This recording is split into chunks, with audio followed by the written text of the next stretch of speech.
Hello, everyone. This is episode 0 of Gaming's Lost Memories, a podcast designed to cover the historical elements of the video game industry, as well as telling stories, thoughts, and reflections on video games that I've played over the years. I'm your host, BigReed. I have been playing video games for probably way too long, 30 years or so. And one thing that I kind of wanted to do with this is kick off this podcast with a non-numbered episode. So episode 0, kind of just to cover my thoughts on a video game franchise that I have played and I love, but I feel like it doesn't get the love that it deserves. The Dot Hack series. So in particular, the Dot Hack GU series, which we'll kind of be, talking about today. But I'll give a brief history as to like what it is and everything like that as well. So Dot Hack is a series of, I want to say, 7 mainline games, a PSP game, an anime, a manga. There's a lot with it. It's a Japanese role playing game. The first 4 games that starred, I want to say, Kite. So I haven't played these ones too much, but Kite was the main character there. So you had 4 games that all kind of continued in a pseudo MMO world where you played offline. They were on the PlayStation 2. Funny enough, so I have a video game room, and I have like a giant shelf, and I have all of the original games on the PlayStation 2. But I was taking a look at them just out of curiosity, and the very first one I got for like $12 used at GameStop, and it's kind of funny to think back to a lot of those games. Recently the video game industry, especially the used game market, has completely exploded. So I'm sure if you're fond of retro games or anything like that, you're probably experiencing that a little bit yourself. When you're kind of looking for those, older games, either, Super Nintendo, 64, PlayStation, you go back a little bit and they're getting expensive. So if you were fortunate enough to pick them up at the time, you got a lot of good deals on these games. But Dot Hack, that was on the PlayStation 2, and my first experience with the series, to kind of like talk a little bit about it. I was actually in the military at the time, and when you're not on call, when you're not doing your job duties, training, doing missions or deployed or anything like that, you have some time to kill, right? And I distinctly remember my roommate at the time. He played a lot of like niche, RPGs and everything like that. A lot of RPGs. I did as well, but I didn't kind of go down that rabbit hole as deeply yet. But I remember watching him play, these games, and he has a party, and it kind of looks like, an MMO type, World of Warcraft or EverQuest or anything like that, where you have your party, you're running around. Um, there's like a desktop login and everything like that. And I think he might have been playing the original Dot Hack game, but there's 4 of those. There's a sequel trilogy, Dot Hack GU trilogy. That I really love those games. I think there was a PSP game that was that might have been Japan only.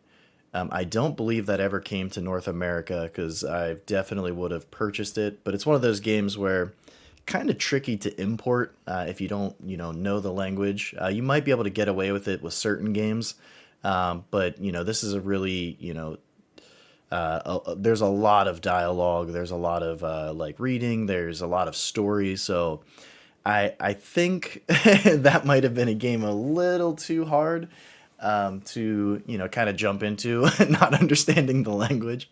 I think most games would be like that, but that would be pretty difficult.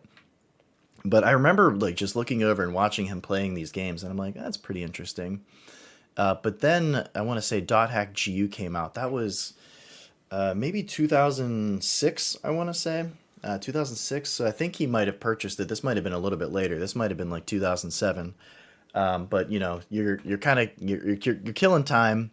I was playing a video game. He's playing a video game. We're just kind of like sitting in the barracks, right? And I just remember like looking over at Dot Hack GU, the first one, Rebirth, and I'm like, this game like looks super interesting. So you have like an anime style, a lot of anime tropes and everything like that, or manga tropes, whatever you want to call them, or JRPG tropes. At the time, uh, they were specified as Japanese role playing games, but that's an interesting thing that developed a lot more recently than I think people realized. Like growing up playing, Final Fantasy on NES or Super Nintendo, or any other RPGs, but mainly those that kind of kicked it off for me pretty early, I would say. But nobody called them Japanese role playing games then.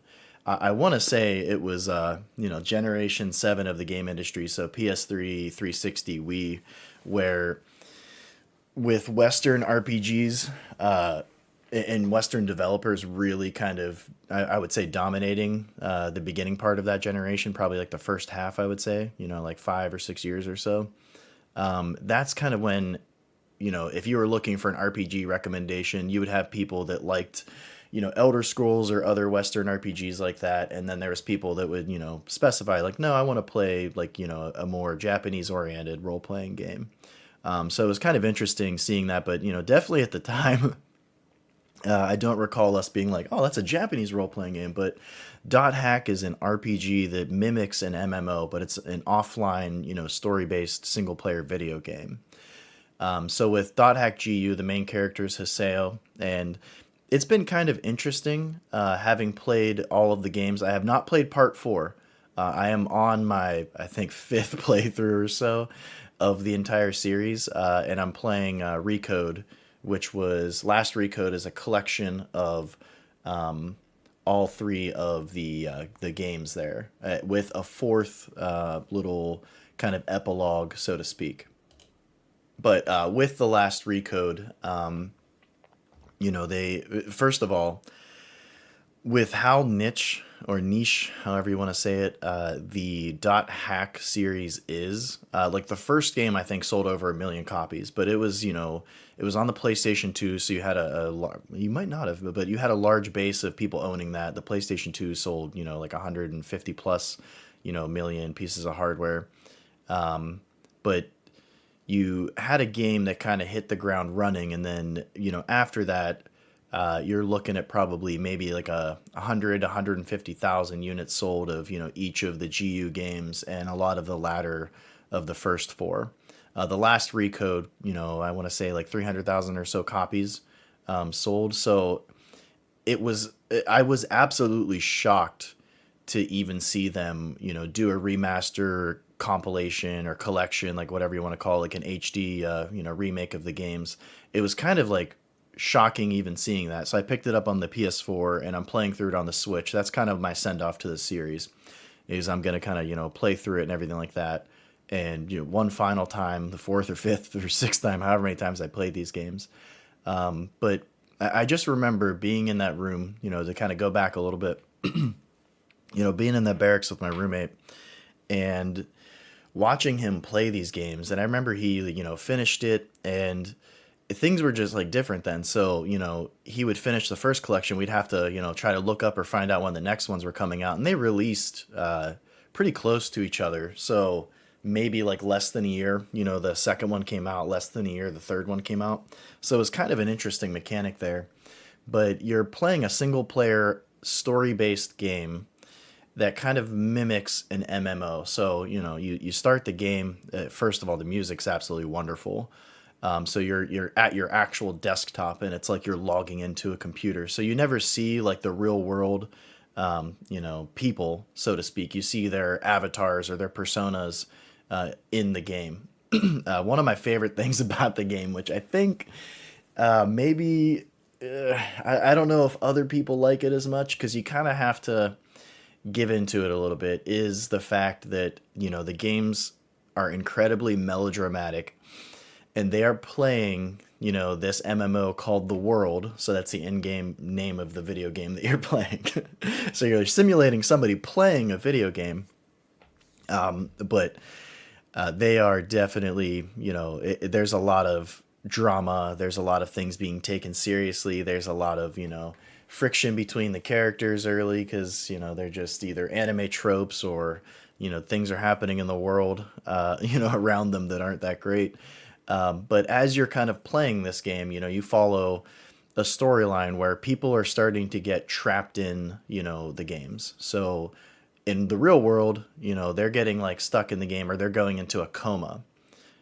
So that's kind of like what kicks this off is Haseo is, playing with, I want to say, his other maybe party members. Adelie is like, she has an avatar or a character that looks like, I want to say Shino, which is what kind of kicks off his entire, thing. So she goes into a coma, right? So there's going to be spoilers here, so I apologize.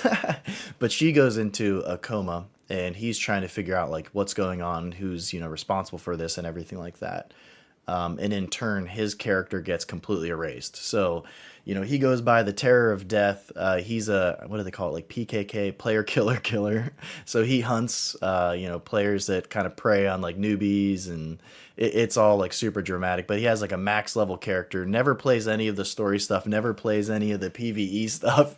But at the beginning of the game, he experiences like a computer glitch slash something called Ida that basically erases his character entirely. So, he kind of starts from scratch, level one, and he's like, whoa, like what just happened? What's going on here? But what's super fascinating is the game's attempt to bring in, the MMO aspects to a single player experience. So there's some good and some bad there. The good is you have a lot of players like playing together, taking the game seriously. So like if you kind of let yourself become enveloped with the story and the character interactions and everything like that, which I think the game actually does really well. Your first one, Rebirth, starts off, and I can maybe understand where people don't like Haseo as much because he's a bit immature, he's rash, he's yelling at other characters. You're kind of like, listen, guy, just calm down and think like an adult. But as you kind of go through, it's really interesting watching his arc. And as Redemption, which is the third volume, kind of wraps up, just hearing him talk to the other cast members, and as things are being kind of finalized, you really see a lot of character growth, not only from the main character, but you see a lot of character growth based upon the interactions with the characters. And there's just like small little nods too, where you'll receive an email, for example, of somebody, one of the characters from, the first four games, and it's accidentally sent to Haseo's mailbox. So it's just like a nice little wink and a nod to kind of keep the player involved, even if they maybe haven't played, the original four games or anything like that. But as it's kind of mimicking this MMO, you do get some negative kind of side effects too. So one of the most interesting things I would say that, Dot Hack GU as a trilogy has going for it is three specific games. They each have a feel, and the story is told in thirds. So, the first one ends on a cliffhanger, the second one ends on a cliffhanger, and then the third game does a really good job of kind of wrapping everything up with a nice little bow. So that's kind of like interesting. However, the reason why this playthrough is taking a little bit longer is in between, you're checking your email. When you log into the game, you're doing a quest. And a lot of that can, feel like a filler of sorts. So it's kind of like interesting because the gameplay can get repetitive. What's cool is with the last recode is you can either start fresh or you can start at the max level with like all kinds of gear and everything like that. And if you've played the games a few times, that's definitely kind of the route that you want to go. That's the first time that I've done it. Normally I always start at level one and kind of go through it, but this has been kind of nice to kind of get through the questing and everything a little bit quicker. Because with MMOs, you'll have that repetition. So, yeah, and this is simulating that repetition, right? So, you fight monsters, you fight a boss, you get new gear, etc., etc. But the thing that has kept me coming back, and the reason why I kind of think Dot Hack GU and the Dot Hack series in general is so special is not so many people have kind of experienced it. But if you start from the beginning, and once again, I'll keep referencing GU here because that's kind of what I wanted to focus on a little bit more. But if you focus and you start on GU, by like you get really they have done such a great job with the character development, the character interactions, not only the styles of the characters too. Like everybody looks really unique, but just small things like one of the characters, he is like a designer of the game's graphics or something like that. So and he's just like this silly superhero type character. But it's really interesting seeing like all of these different characters kind of interact together, and I thought they did such like an absolutely wonderful job. Like when I look back on the game fondly, it's normally like those character interactions that have remained with me throughout the years. But like I said, the first time I see it, we're watching it. Me and my buddy, my roommate at the time, we're looking up. When the second one's coming out, and it might have been like September something. I can't remember. This feels like it was a million years ago at this point, close to 15 years, I think. But yeah, so like we would go pick up the second one right after finishing the first one, and I remember watching the first one. I won't give too many spoilers here, but it ends on a cliffhanger, and it ends right. Something crazy happens. You're like, oh my goodness, and then the screen like turns to black, and it just starts going through like the credits, and you're like oh my goodness, what is happening here? But you see this, you see the credits and everything like that. The game ends, and it's like, whoa, like what just happened? Like what's gonna happen with the characters and everything like that? And I just remember my roommate and I, looking up the second one, trying to go and find it and everything like that. And it was so interesting at that time too, like looking back now, because you don't know what games are going to be, valuable or difficult to find in the future. Like I'm sure you could go on the PlayStation 2 and find the Grand Theft Autos relatively easily, maybe, or Madden, or games that had like a lot of volume. You know what I mean?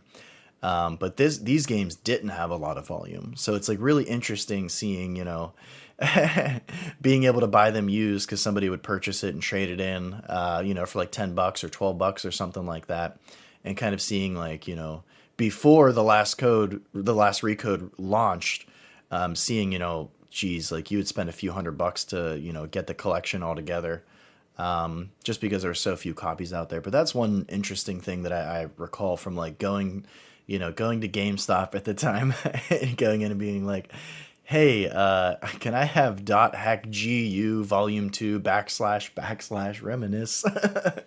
It was like really interesting because like the games they're basically simulating like an online world, and I want to say the games came out, GU came out 2006 2007 ish, like that time frame roughly. But the in-game world takes place, I want to say like 2016 2017.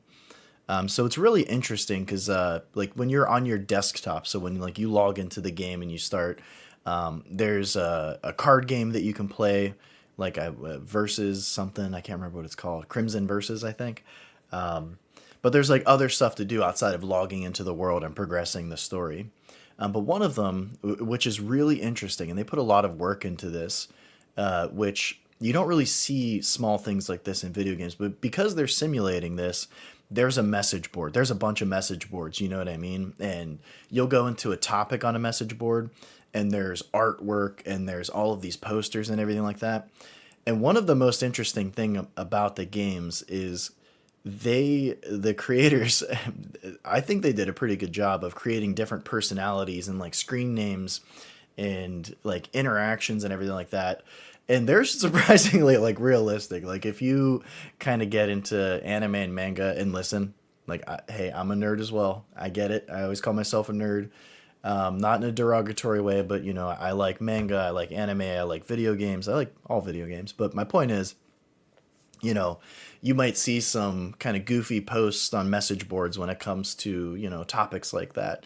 And they did a good job kind of encapsulating that, and then also having like your standard people. Haseo will post, your other party members too that can be on your team. It's kind of interesting too because they'll post, so you kind of find out Crimson Versus, the card game, which is really that. Oh my god, I feel like I could do just a topic about that. Like you can really get into the weeds there. But basically, they have like a little card mini game, but it's not unlocked in the first episode for a minute. I want to say until like halfway through, they finally kind of like unlock it. But one of the things you realize is once they, relaunch Crimson Versus and you can like log in and play and rank up, there's a message board for that, right? and you kind of find that Gaspard, one of like your goofy party members, is like the champion. He's not so good at the world. So there's different characters, right? You have like your humanoid characters, and then there's your beast characters. So he's like he looks like a. I feel so terrible describing this, like a short, round dog. But his voice actor, absolutely phenomenal, playing like a goofy, like everything's going wrong, I'm sad, kind of down on their luck type of character. But they do a good job of really portraying that. And that's one of the things that I think stand out about the game, which you look after that time frame, so after 2006, 2007, and for like the decade after that, maybe less, like 8 to 10 years, Japanese role playing games in particular, like really struggled to kind of find their groove again. In Japanese games in general, for like a little while there after the PS3, the 360, launched. That was kind of interesting. That's a little segue there. I won't go too much into that, but it was, voice acting kind of took a dip there for a minute. I think it's improved massively. I think there's been like a huge resurgence in that.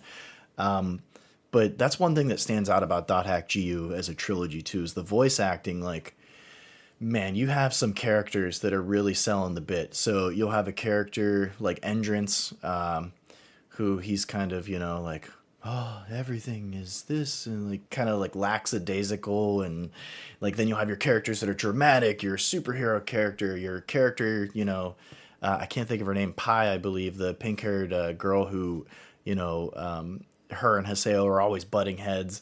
Like, they each have this style and this character, and all of the voice actors, I wish I could name them, but they do a phenomenal job of really,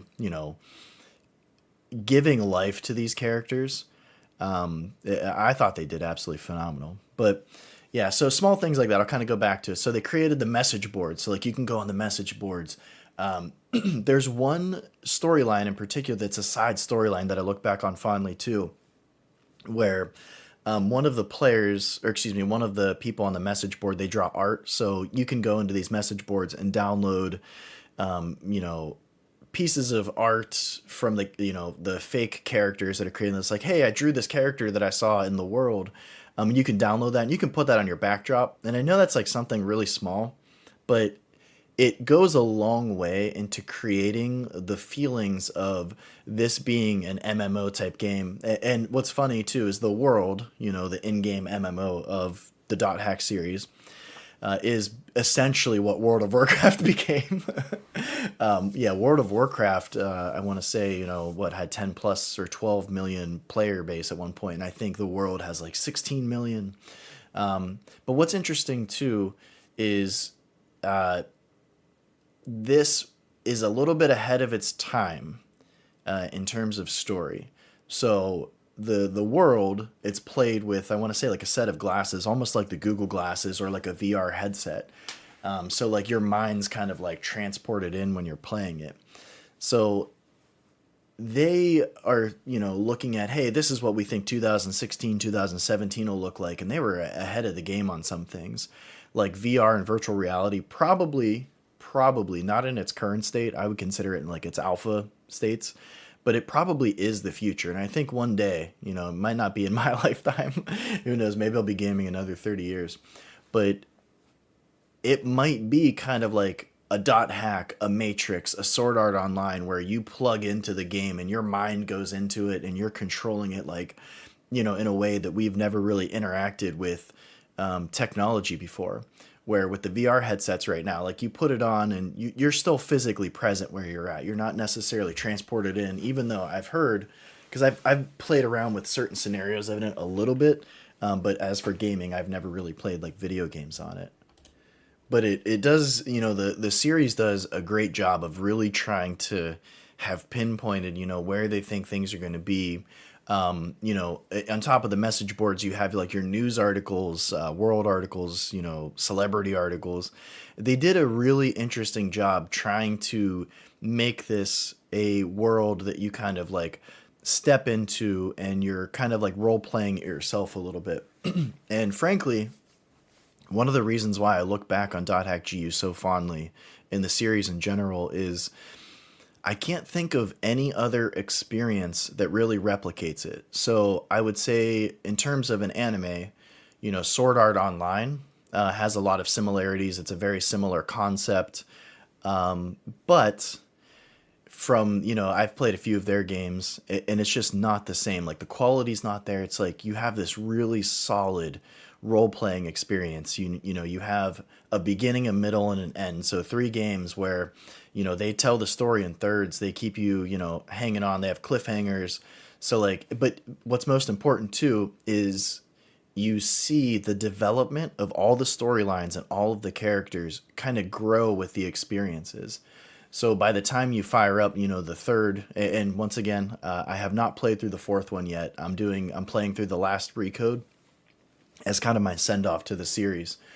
But by the time you're wrapping up volume three, you're putting a bow, and all of the storylines are closed off, and it's just so fascinating. Having played that, I remember when I was finishing up Redemption, and essentially, Haseo, the main character, is kind of saying goodbye to everybody.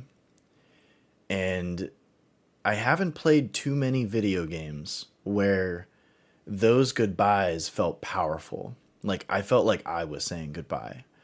And you don't see that in too many games. You know what I mean? And the reason why I think it kind of works a little bit is it's a double-edged sword. So you're replicating a non-online MMO experience, right?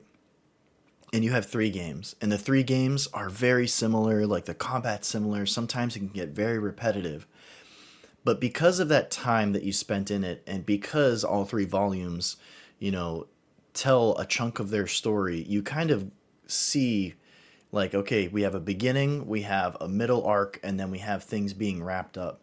So you kind of grow with the experience too, because you put I want to say, without doing too much of like the side content, maybe like 25, I would say between 20 and 30 hours of content.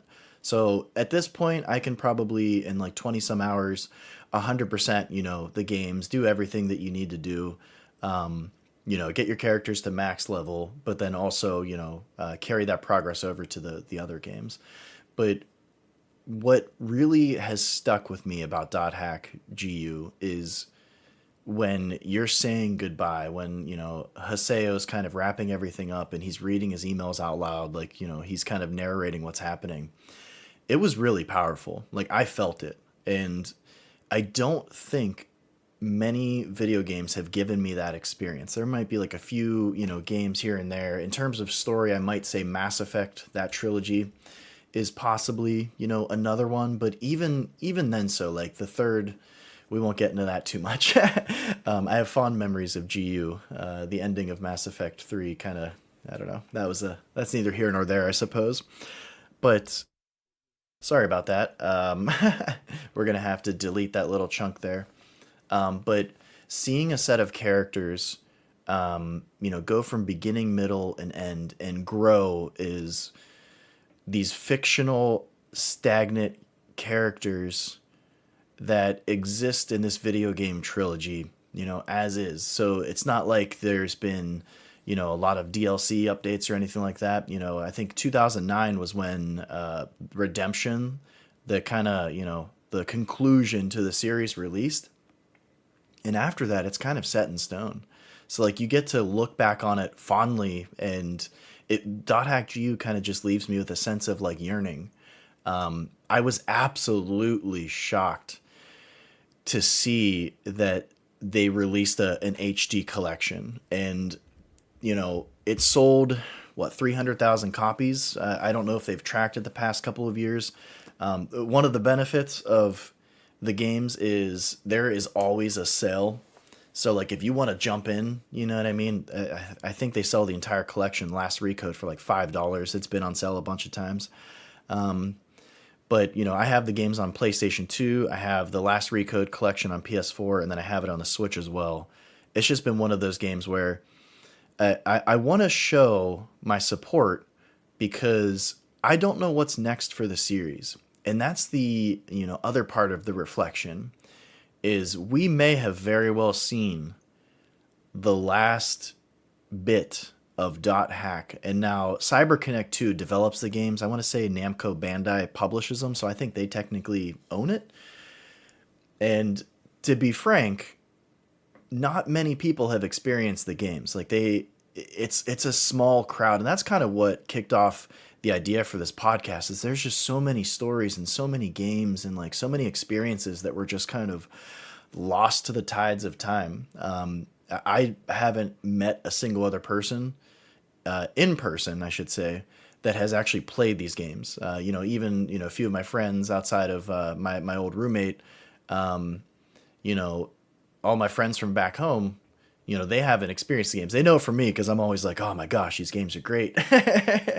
But other than that, they've had a very small impact, and I feel like Dot Hack punches above its weight here. Like I just feel like the games and the overall experience, like there might be some repetition. You might get tired of the battles for a minute. I remember, sometimes in Volume 2 when I was doing my playthroughs, I would finish up, like a mission or something like that, and be like, okay, I need to take a break for a little bit because I just finished the first game and I'm like 10 hours into the second one, and it does get a little repetitive. And what's kind of driving me forward is those, character interactions, the story, just. But my point with that is so few people have experienced this, right? The communities are small. It's hard to get people streaming this game. Every once in a while you'll see a streamer pop up and it's like, holy smokes, they're playing Dot Hack. But the issue too with Twitch is they might be playing game 2 of 4 of the original set of games, and like I almost wish they were kind of like bundled together like the last Recode, so that way you could just click and see if like anybody's kind of playing them at the time. But it's just, we might have seen the last Dot Hack video game. It's been years and years, and they actually just had, I want to say, the 20th anniversary. It's crazy to think, like, oh my gosh.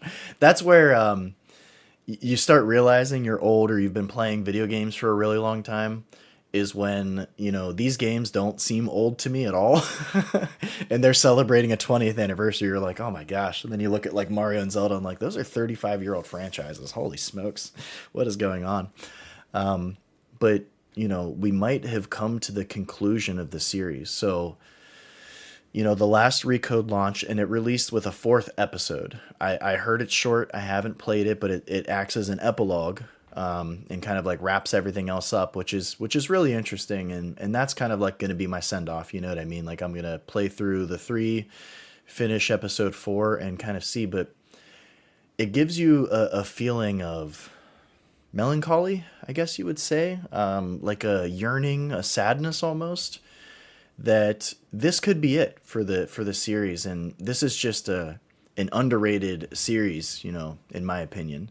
But saying all of that, it is a series that requires people to be kind of receptive of your anime manga style, Japanese role playing game style, which I love. I love all RPGs, but I really do still like that style, like the old school. Like, hey, I'm gonna travel around, do towns, level my characters, change my gear, progress the story and everything like that. I still love that stuff, but it's really interesting. It's like, where do we go from here?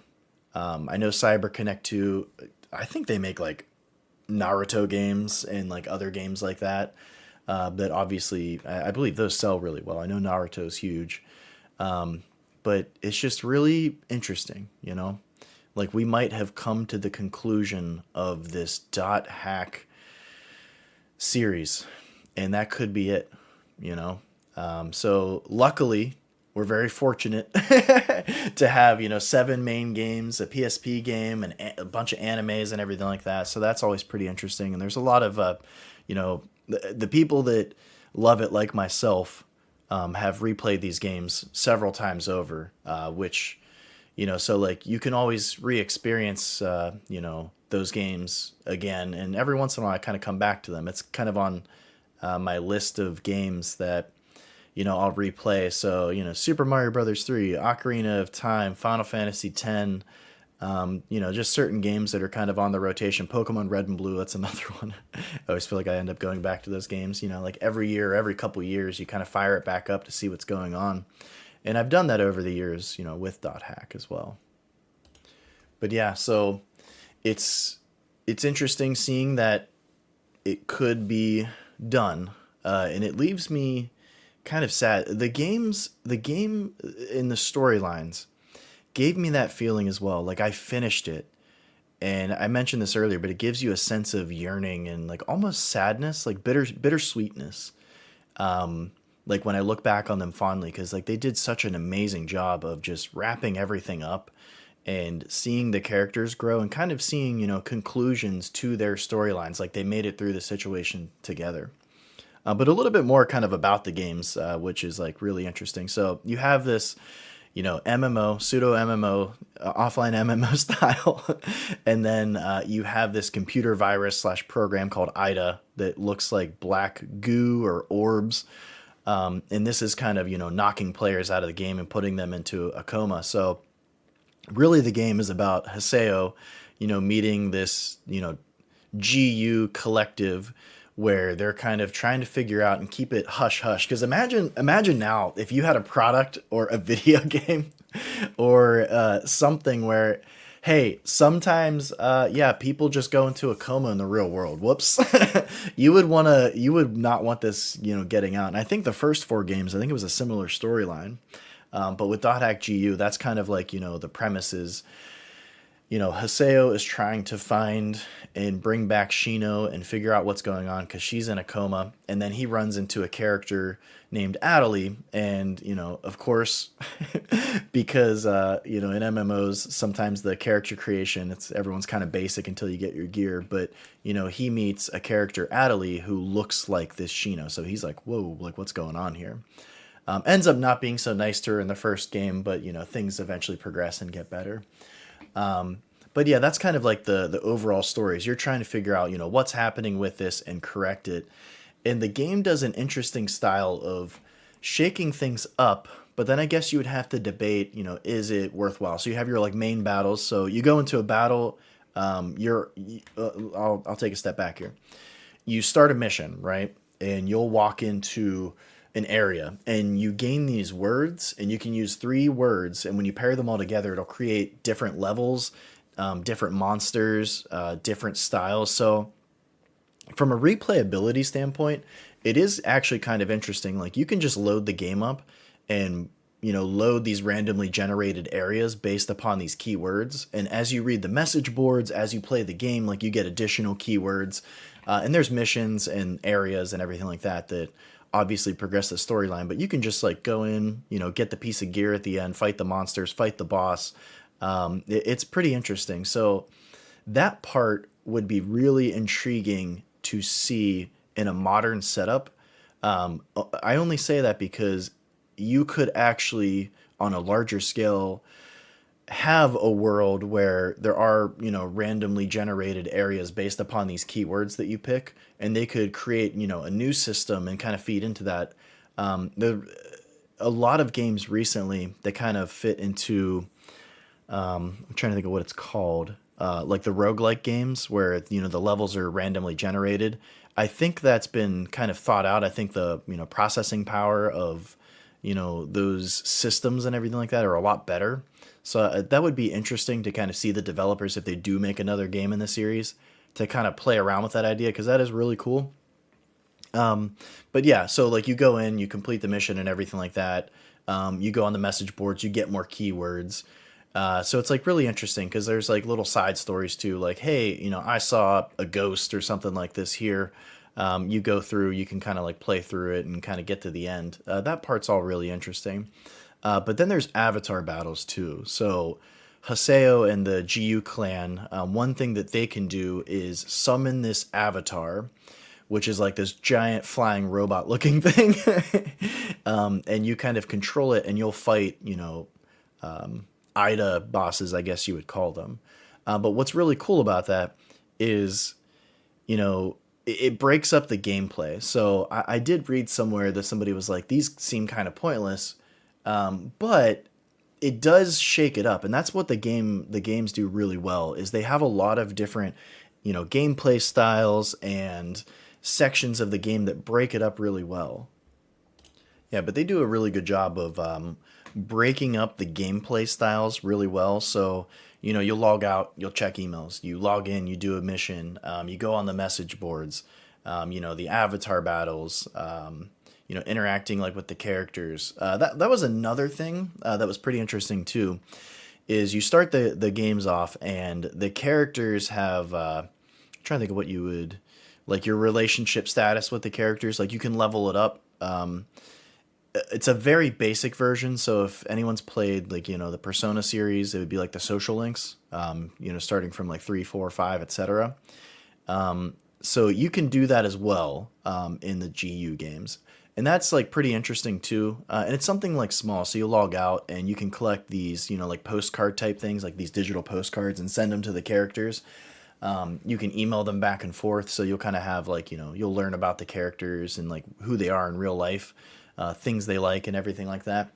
But the games do a really great job of kind of breaking all of that up and keeping the gameplay interesting because it is repetitive. So you're doing like, 8 different tasks, over and over again, but you don't do them all like in order, 1 through 8.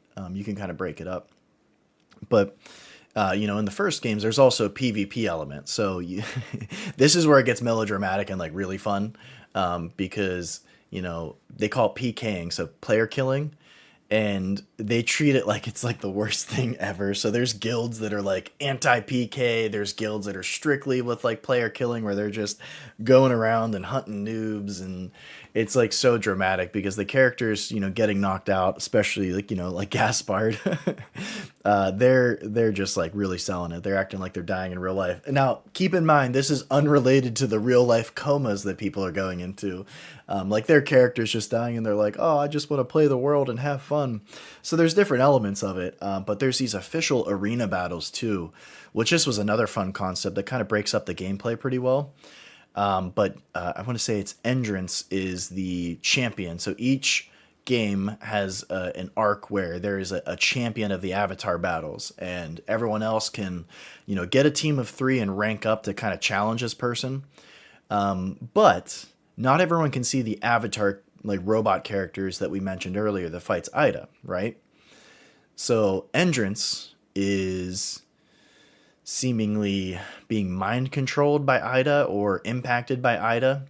And he's using his avatar and he's doing solo. So he's fighting player groups of 3 people, in this PvP section by himself. So, you're kind of watching and, there's a scene where Haseo's like watching him and then all of a sudden he summons his avatar and all the characters just get knocked out and they're like, whoa, what happened? We didn't even see the attack. You have your announcer too. Like this is prime dot hack, GU. You have the announcer just like they're hungry lions, like just like announcing the players, and it's just like so silly, but everybody is like acting like this is real. Like they're bought in. They're like, let's do this, right? And that kind of like feeds into it because it's a little cheesy, but it also kind of feeds into this where, it makes the player, the actual player playing the video games, feel like, hey, everybody's kind of bought in and taking this for what it is. And that's one of the things I kind of, like about it is they are taking this MMO seriously, kind of almost like LARPing it a little bit, maybe a little too much. But yeah, so ultimately, Haseo's trying to level up here, and, figure out what's going on with Ida, with the help of the GU crew. So he's being kind of tasked. I want to say Wada, I feel like is his name. I can't remember. But he's like the ominous, monotone voice, the deep voiced guy who's like, hey, you got to go, figure all this out. But yeah, so the avatar battles, it's pretty interesting too. So each game of the trilogy, has that as well, where you're getting to the end, and becoming like the champion of the entire like PvP league of the arena. So that was also like a really cool breakup as well. But yeah, the games are like, I look back very fondly on the Dot Hack series, and in particular, Dot Hack GU, because it reminds me, of my roommate from the military. It kind of transports you back, makes you a little bit nostalgic too, because you have such, like, for me personally, I have such like a tie to these video games because I feel like it's just a wonderful story being told. Characters are amazing. Like, it's just, there's not an experience like it out there that you can replicate. So it's really interesting, seeing that, and it kind of teleports you back to when you played them, makes you a little bit nostalgic as well. But it reminds me of, him like finding these games and being like, oh, check this out, this is pretty cool, and being like, oh, what the heck is this? And just, I remember us, waking up in the mornings and, going to GameStop when it launched and picking it up, or picking it up after work and ordering a pizza and, getting some choice beverages to play the games with. But it makes you look back fondly. And at the end of the day, these are, it might be hard to recommend to somebody who doesn't play RPGs. But I think, Dot Hack overall, and in particular the GU series, especially with the last recode, with a lot of the updates they did to the gameplay, the graphics, and everything like that, I just think there's not an experience, out there that's similar to it. Like, it's something that is very unique. It's a wonderful experience. And when I look back on it, it's just bittersweet. I'm so happy that I've, gotten to experience the story, the games, and everything like that, but a little bit of sadness on what's to come. What is next? What is out there?